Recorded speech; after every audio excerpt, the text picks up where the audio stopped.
आप में से कई बच्चे मुझसे पूछते हैं कि सर एक बेहतरीन दिनचर्या क्या हो सकती है।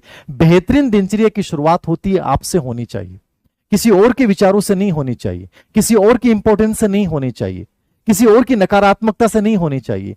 आपकी शुरुआत केवल आपकी इंपॉर्टेंस से होनी चाहिए। और आपकी इंपॉर्टेंस क्या है? मैंने एक चीज चुन ली सर, सर आप लोग तो कह रहे हैं कि रिट नहीं आएगी, तो मैं अपने आप को इंपॉर्टेंस कैसे दूं? मैंने कहा आए तो गी, समय लग सकता है चीजों में, समझ रहे हो ना आप?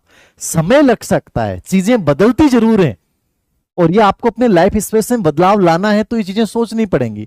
तो मेरी बेस्ट दिनचर्या क्या हो सकती है? मेरी दिनचर्या ये कि शिक्षक भर्ती में मुझे सिलेक्शन लेना है, तो मेरा सिलेक्शन किस आधार पे होगा? विषय के आधार पे होगा, जीके के आधार पे होगा, साइकोलॉजी के आधार पे होगा, ये सेकंड ग्रेड ग्रेड थर्ड कर रहा हूं टीचिंग मेथड के आधार पे होगा। ये चार चीजें मेरे सिलेक्शन में योगदान देती हैं।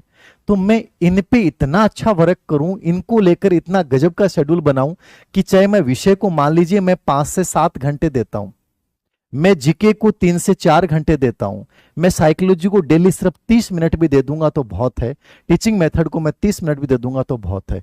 यदि आप इतना समय दे सकते हैं, मैं ये कह सकता हूं कि तुम्हें किसी दुनिया की कोई किताब पढ़ने की आवश्यकता, कोई गाइड पढ़ने की आवश्यकता नहीं है। अब जब तुम्हारे पास समय है, दिनचर्या में तुमने ये शेड्यूल बनाया, इसके साथ अपनी हेल्थ का भी ध्यान रखें, मेडिटेशन भी करें, अपने आप को सकारात्मक लोगों से जोड़ें, 5 अच्छे लोगों से दोस्ती बनाएं जो हमेशा आगे बढ़ने की प्रेरणा देते हैं, उन लोगों के साथ जुड़ें। इनके साथ जुड़ने के साथ आपको क्या करना है, एक टाइम टेबल बता रहा हूं, एक नॉर्मल। यदि आप पार्ट टाइम जॉब करते हैं तो इसमें आप 4 घंटे कर लें, इसमें आप 2 घंटे कर लें, इसमें आप 45 मिनट कर लें, कैसे भी कर लें। PYQ ये अपने जीवन का बेस बना लो, मतलब ऑल ईयर क्वेश्चन, ठीक है। इसको बेस बना लो कि दिन में जो भी टॉपिक पढ़ो उसके ऑल ईयर क्वेश्चन पेपर आप जरूर रीड करो।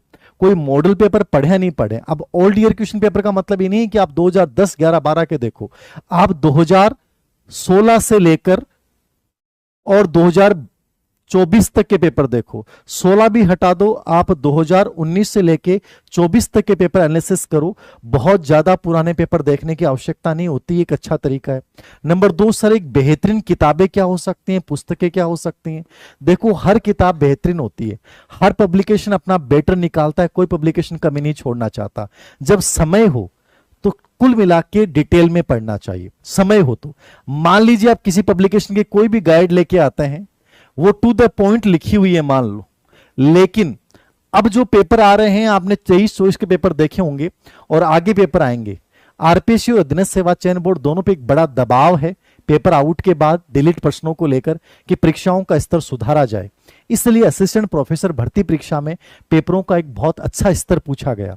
आपको इसके लिए तैयार रहना चाहिए। यदि किसी चीज को आप डीपली पढ़ते हैं तो कोई नुकसान नहीं होता है। नुकसान कब होता है कि जब आपने कोई सरल सी भाषा में दिखने वाली कोई भी किताब लेके आ तो गए, लेकिन पेपर सरल नहीं आते आजकल, पेपर कथन और तार्किक वाले आने लग गए, पेपर सत्य हैं सत्य नहीं आने वाले आ गए, पेपर 4 कथनों को आरोही अवरोही क्रम में सीक्वेंस वाले आने लग गए, ठीक है, घटनाओं को व्यवस्थित करने वाले आने लग गए। ऐसे प्रश्न जब आने लग गए तो ये गाइडें फेल होने लग गई। अब आपको क्या करना है, मेरी पर्सनल राय तुम मानते हो तो आपको हर पार्ट के लिए एक बेहतरीन किताब अच्छी पढ़नी चाहिए। उसके बाद जब आपके पास एग्जाम का शेड्यूल आ जाए, विज्ञापन आ जाए, तो आप गाइड पढ़ लो।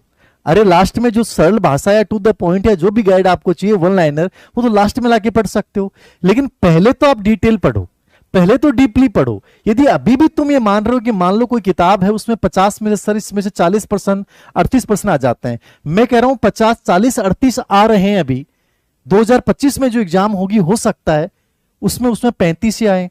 तो आप ये कोशिश करो ना कि वो 50% बन कहां से रहे, उन 50 प्रश्नों का बनाने का बेस क्या है, वो बेस है अच्छी किताब।